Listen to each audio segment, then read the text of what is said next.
Y ahora vamos a hablarles de un asunto, se lo hemos adelantado en nuestra portada. Vamos a hablar de celiaquía, porque se celebró el Día Mundial ayer mismo, Estíbaliz. Sí, fíjate, Marta, que en los últimos 30 años se han incrementado los casos de celiaquía, el exceso de higiene y el aumento de nacimientos por cesárea son algunas de las posibles causas. Este domingo se celebraba el Día Nacional del Celíaco, una jornada para dar visibilidad al colectivo. En Canarias, un 75% de los celíacos desconoce su intolerancia al gluten. El diagnóstico precoz es fundamental para tratar esta enfermedad y para evitar otras patologías más graves con las que se relaciona, como el cáncer del intestino delgado, artritis reumatoide o la osteoporosis. Un asunto en el que vamos a profundizar a continuación con Manuel Hernández Guerra, que es médico especialista de aparatos digestivos. Doctor, ¿qué tal? Muy buenos días. Buenos días. Bienvenido. Muchas gracias. Bueno, hablamos de ese incremento, de esa prevalencia de la enfermedad en los últimos 30 años, cómo se ha incrementado de una manera importante. ¿Esto qué se debe? ¿A que el diagnóstico precoz ha evolucionado o que la población está más informada?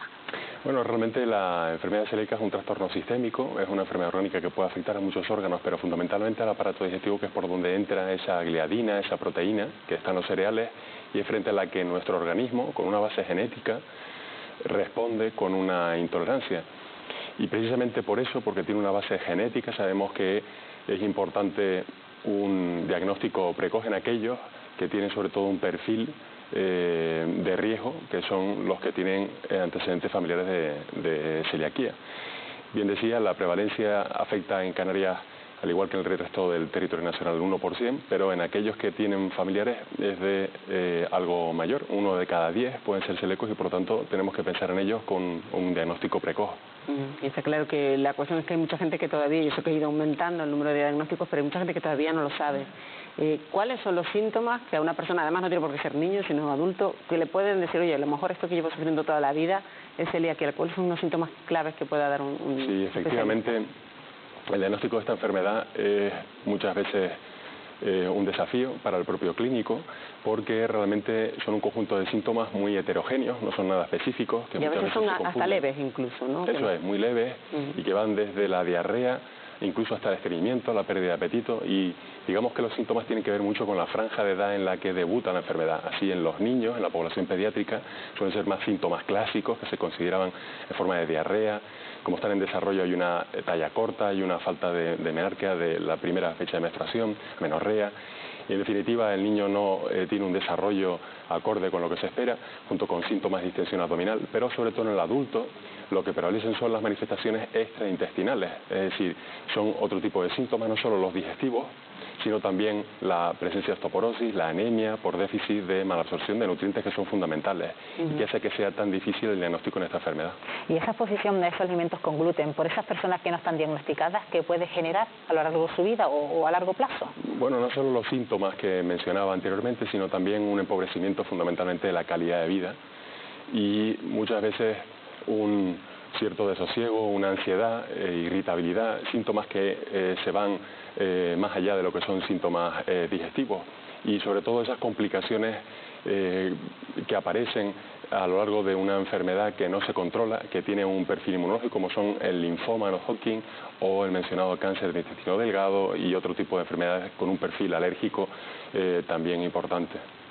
Bueno, y como decíamos, en los protocolos vemos pediátricos, actualmente estamos viendo cómo a los niños se le van incorporando los alimentos de una forma progresiva. En ese sentido vemos cómo empiezan primero con los alimentos sin gluten, luego empiezan con los gluten. Es ahí donde se empiezan a determinar, por ejemplo, la presencia de que un niño puede ser intolerante al gluten y se puede hacer celíaco. Sí, este tipo de maniobras se llevan a cabo precisamente para que no se desencadene una enfermedad en un sujeto que puede estar predispuesto genéticamente. Es decir, hay una serie de marcadores genéticos que hacen que sepamos quiénes pueden tener más posibilidades de desarrollar la enfermedad celíaca, pero no necesariamente la van a desarrollar si no están expuestos a una serie de factores ambientales, entre los cuales se encuentra la frecuencia, la cantidad o en el inicio en el que se ponga dieta con gluten. Pero no solo esto, sino, como bien decía antes, el hecho de que el recién nacido esté bajo lactancia materna parece que protege, o también el hecho de que sea un nacimiento vía vaginal y no por cesárea, puesto que cambia la flora intestinal, algo tan importante para que luego el sistema inmunológico funcione de forma adecuada. Y hay personas que tienen peores síntomas que otros, quiero decir, que tengan una enfermedad de manera más evidente o con síntomas peores que otros? ¿Uno puede pasar inadvertido y en otra persona se puede ver claro? Sin duda, y eso es una de las cosas que hace que sea tan difícil muchas veces el diagnóstico de esta enfermedad, porque no da una serie de síntomas típicos o graves que muevan al paciente a consultar con el especialista para que se pueda activar un protocolo diagnóstico, que lo tenemos hoy en día muy bien establecido, con una determinación de anticuerpos, una serie de analítica concreta. Si le puedo preguntar, para uno saber si uno es celíaco, y a lo mejor a alguien que se le ha despertado la duda esta mañana, ¿qué debe hacer?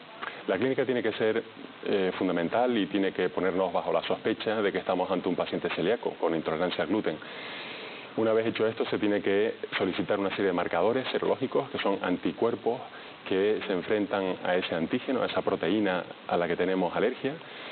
Y para poder confirmar esta enfermedad, habitualmente lo que se tiene que hacer es una biopsia de intestino delgado, de la primera y segunda porción del duodeno, que es donde está realmente el defecto de estructuras que permiten la absorción del gluten y que se lleva hoy en día a cabo con una gastroscopia, con sedación y con mínimas molestias para el paciente.